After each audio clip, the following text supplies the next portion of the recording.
você que nos acompanha através da TV Candidez, também através das redes sociais da comunidade católica Missão Maria de Nazaré.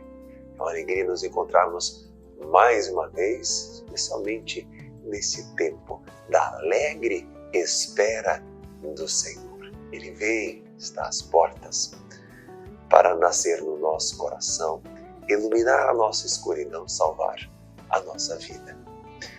Para isso, nesse nosso encontro mais uma vez, nós iniciamos suplicando sobre nós o Espírito de Deus. Em nome do Pai, do Filho e do Espírito Santo. Amém. Vinde, Espírito Santo, e enchei os corações dos vossos fiéis, e acendei neles o fogo do vosso amor. Enviai vosso Espírito, e tudo será criado, e renovareis a face da terra. Oremos. Ó Deus, que instruísseis os corações dos vossos fiéis com a luz do Espírito Santo, fazer que apreciemos retamente todas as coisas, segundo o mesmo Espírito, e gozemos sempre da sua consolação. Por Cristo Senhor nosso. Amém. A palavra de Deus deste dia nos é dirigida através do Evangelho de Jesus segundo São João, no capítulo 5, dos versículos 33 ao 36. Ele nos diz assim: vós enviastes mensageiros a João, e ele deu testemunho da verdade. Não invoco, porém, o testemunho de homem algum. Digo-vos essas coisas, a fim de que sejais salvos. João era uma lâmpada que arde e ilumina. Vós, porém, só por uma hora quisestes alegrar-vos com a sua luz. Mas tenho maior testemunho do que de João, porque as obras que meu Pai me deu para executar, estas mesmas obras que faço, testemunham a meu respeito que o Pai me enviou. Palavra da salvação, glória a vós, Senhor. Jesus, no início desse curto trecho do Evangelho, mais uma vez se refere a João Batista, o precursor. Aquele que veio para preparar, de fato, a chegada do Messias, preparar os corações para que então o Senhor Jesus pudesse vir e então resgatar aqueles que de fato aguardavam a salvação de Israel. Todos sabemos que João Batista, ele veio trazer um batismo de penitência, um batismo de conversão dos pecados.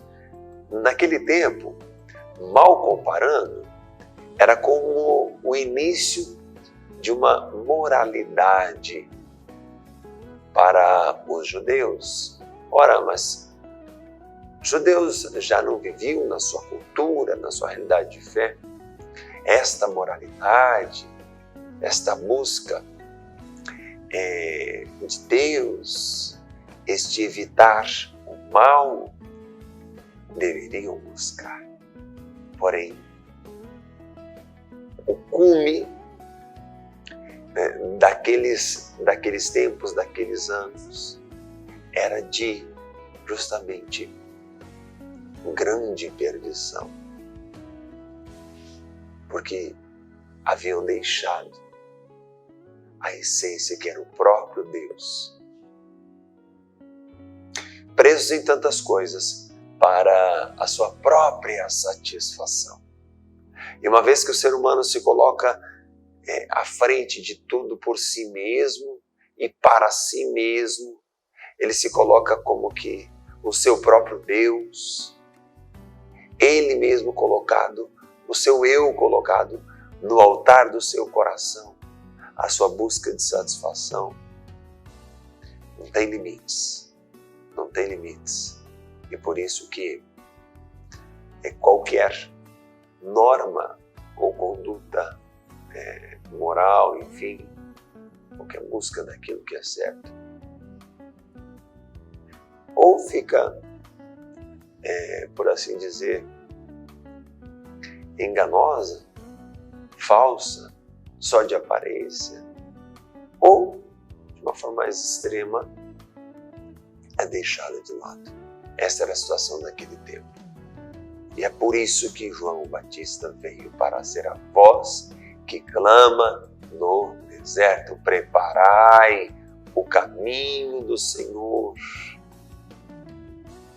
aplainai os montes. E de fato, também nesse tempo, nós devemos olhar com calma, olhar com honestidade para o nosso coração. Se também nós não nos colocamos no altar do nosso coração para nós mesmos ditarmos as leis da nossa vida, o que é certo e o que é errado, isso tem um nome, sabia? Obviamente se chama idolatria, mas além de nome tem uma ideologia chamada subjetivismo moral. Quer dizer, quem diz o que é certo e o que é errado? É o sujeito, sou eu mesmo. Acontece que está em insanidade, porque cada realidade esconde a sua lógica, cada realidade criada por si mesma expressa uma hierarquia imposta pela sua própria natureza. Não, eu vou atravessar a rua e hoje não estou com vontade de olhar para os lados. Eu que decido, a vida é minha. Eu vou atravessar. E outra coisa, eu vou atravessar a rua sem olhar para os lados, não vai me acontecer nada. Carro nenhum vai bater em mim. Certo? Errado, gente, loucura. Mas é isso que nós fazemos quando nós caímos nessa loucura do subjetivismo moral. A realidade criada, ela esconde justamente uma hierarquia das coisas, a lei natural em si. Né? Ela não é que nem esconde, na verdade expressa uma hierarquia própria de tudo, uma lógica do universo, justamente porque foi criado pelo nosso Deus maravilhoso. Por isso nós precisamos nos submeter a esta hierarquia das coisas, desde as simples coisas do nosso dia a dia, correspondendo àquilo que é a primeira norma de conduta. Busca o bem e evita o mal. Está escrito na nossa consciência, está impresso. A igreja diz que Deus já nos criou com esta consciência moral das coisas. Por isso, não podemos mais fazer vistas grossas, e quando nós o fazemos, justamente nós estamos pecando. Mas a questão é: por que fazemos vistas grossas? É justamente porque nós buscamos o prazer para nós mesmos. Está aí outra ideologia terrível, sutil, que podemos dizer que é aí, veneno com açúcar para todos, chamado hedonismo. É a busca do prazer desenfreado, o prazer pelo prazer, o prazer a qualquer custo, a qualquer medida. E isto vicia a alma e arranca a alma do estado de graça. Cuidado. Convertei-vos e crede no Evangelho. Era a voz que gritava, a voz de João Batista. E aqui Jesus diz que era importante o testemunho de João Batista, não é verdade? E ele diz o seguinte: porém, o meu testemunho é um testemunho que é muito mais válido, que é muito mais importante. E Jesus, é claro que ele fala, não porque eu preciso do reconhecimento de vocês, mas para que vocês sejam salvos. O testemunho de João Batista se tratava de fato desta conversão, e muitos dos judeus se converteram, atenderam a este grito. Porém, Jesus, ele vem tornar claro e nítido já a manifestação de Deus. As minhas obras, as obras que o Pai me deu executar, dão testemunho de mim. Que testemunho maravilhoso! E aí, já é um passinho além só desta mudança do errado para o certo, mas de como vivermos aquilo que é correto, aquilo que é santo, aquilo que é nobre, aquilo que é justo. Um breve intervalo, próximo bloco a gente volta.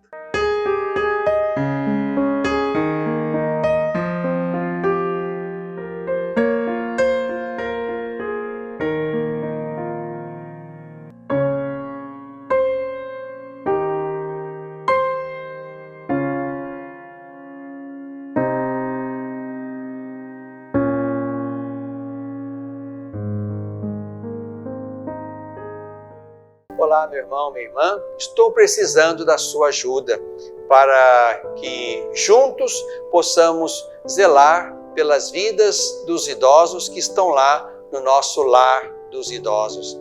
Precisamos da sua ajuda para manter aquela casa. A sua pequena contribuição mensal, fazendo-se amigo do lar, vai nos ajudar a comprar medicamentos, comida, material de higiene, material de secretaria, pagar a folha de funcionários, também aquilo que diz respeito aos gastos mensais daquela casa. Você pode ser, portanto, um amigo do nosso lar dos idosos. Aqui no telefone que está na tela, você pode então ter mais informações de como nos ajudar nessa obra de cuidado da vida. Ajude-nos, é o nosso pedido. Obrigado pelo seu sim.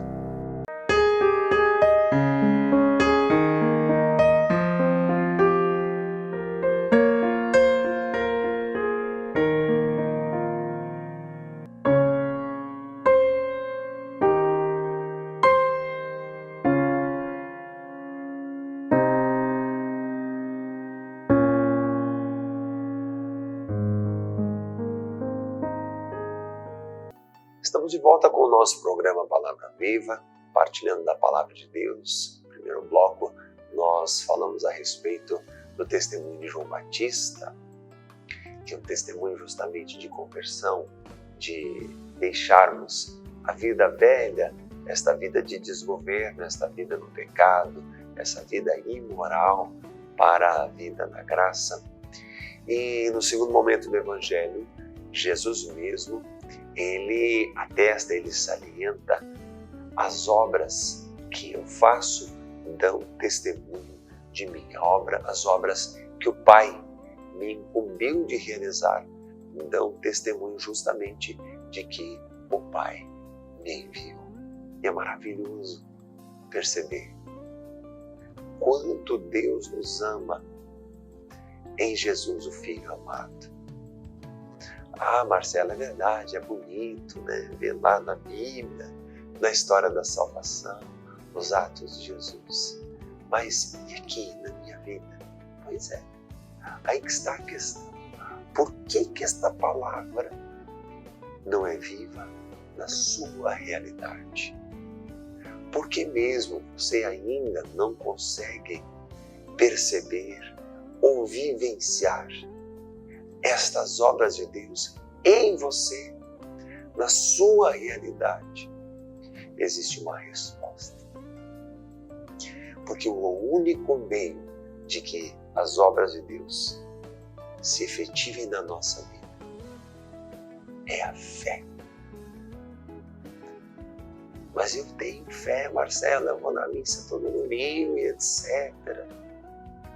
Muito bem, porém, a fé tem alguns outros estágios para que ela se concretize.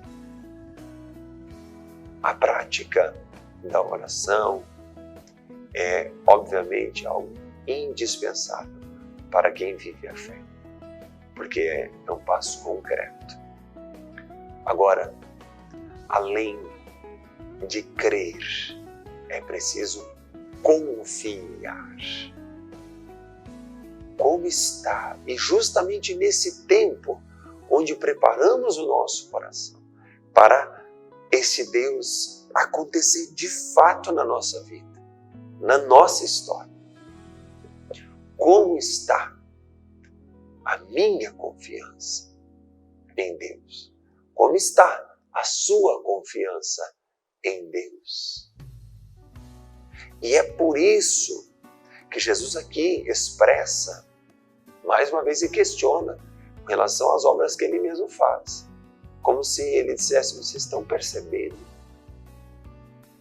que eu sou Deus? Porque, na verdade, estas obras aqui, em outros trechos da Sagrada Escritura, Jesus vem chamar de sinais. Sinais. O sinal, ele quer revelar algo. É óbvio, não só a coisa em si. Embora a nobreza de cada gesto de Jesus ao curar aquele coxo, ao curar aquele cego, aquele mudo, ao ressuscitar aquela menina e etc. Porém, são sinais, também são sinais. E sinais maravilhosos. E nós, quando vemos estas coisas, ainda nos questionamos. Ah, mas e na minha vida? Você crê confiantemente?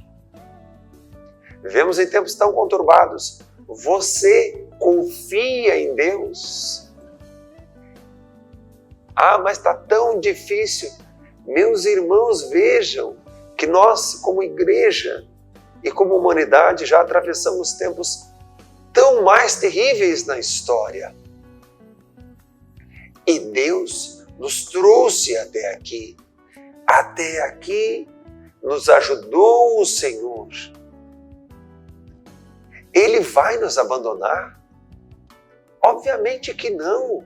Ele é fiel. As suas obras comprovam em primeiro momento. Agora, nós também precisamos passar para esta fé de evidência, para a fé do abandono. Como assim? Esta confiança total.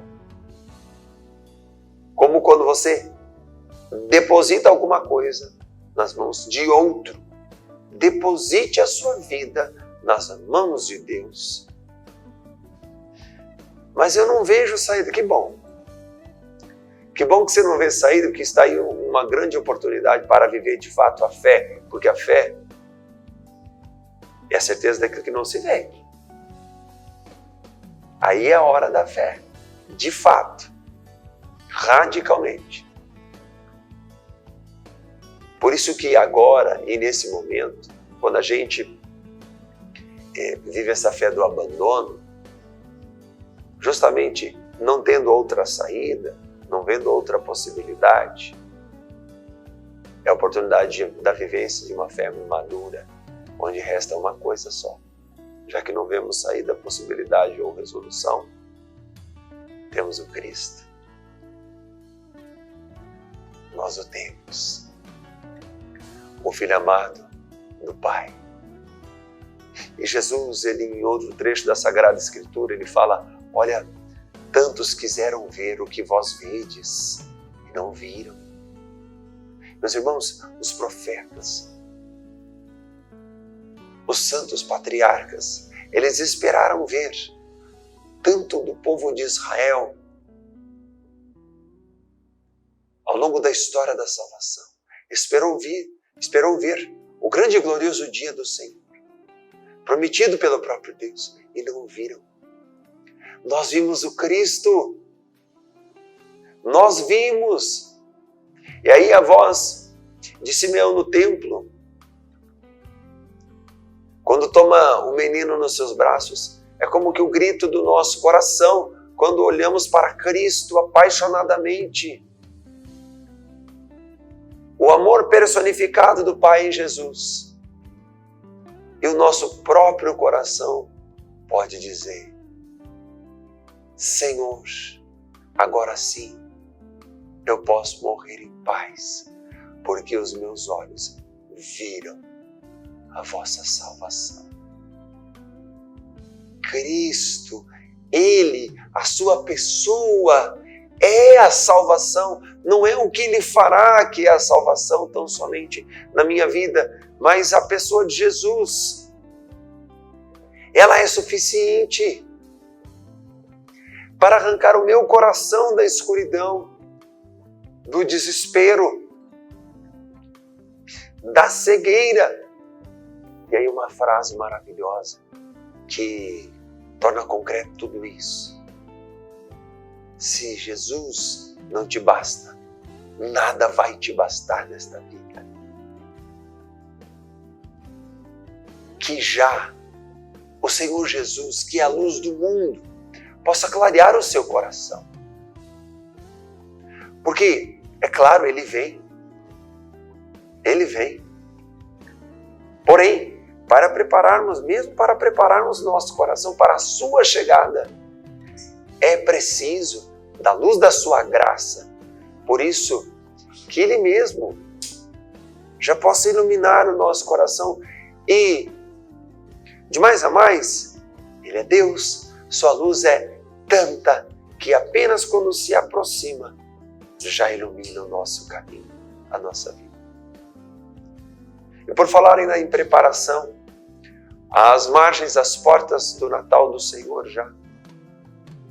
Mas o que ainda é necessário ajustar na sua vida, para que de fato o menino Deus não nasça numa manjedoura tão ruim, tão descômoda, ou ainda até com esses animais peçonhentos que são as faltas de perdão, os ódios, as raivas, as iras, a maldade do nosso coração. Deus nos livre. Obviamente estou aqui usando de uma alegoria o que ainda precisa reajustar na sua vida concreta e cotidiana para que o menino Deus possa nascer e salvar a sua história. Dá-nos, querido Deus, do Teu Espírito, para que tenhamos sabedoria, coragem e atitude concreta para mudar aquilo que é preciso, reajustar aquilo que é necessário. Glória ao Pai, ao Filho e ao Espírito Santo, como era no princípio, agora e sempre. Amém. Vem, Jesus, Maranatá, nós dependemos de Ti. Até o próximo programa, Palavra Viva.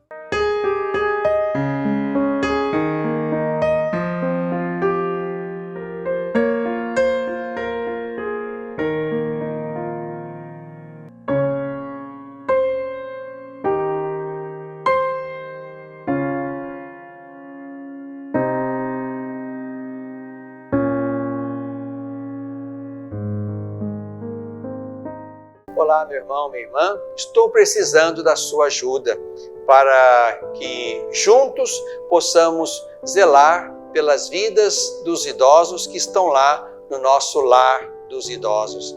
Precisamos da sua ajuda para manter aquela casa. A sua pequena contribuição mensal, fazendo-se amigo do lar, vai nos ajudar a comprar medicamentos, comida, material de higiene, material de secretaria, pagar a folha de funcionários, também aquilo que diz respeito aos gastos mensais daquela casa. Você pode ser, portanto, um amigo do nosso lar dos idosos.